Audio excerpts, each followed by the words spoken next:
काय करत नाही असं नाही.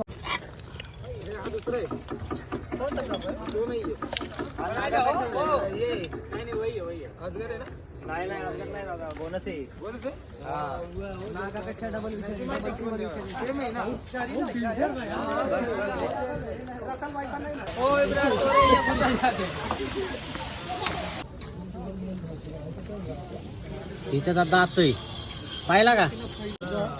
तर त्याच्यामुळं ह्याला पकडायचा प्रयत्न करू नका, कारण लय विषारी आहे हा. बघितला असेल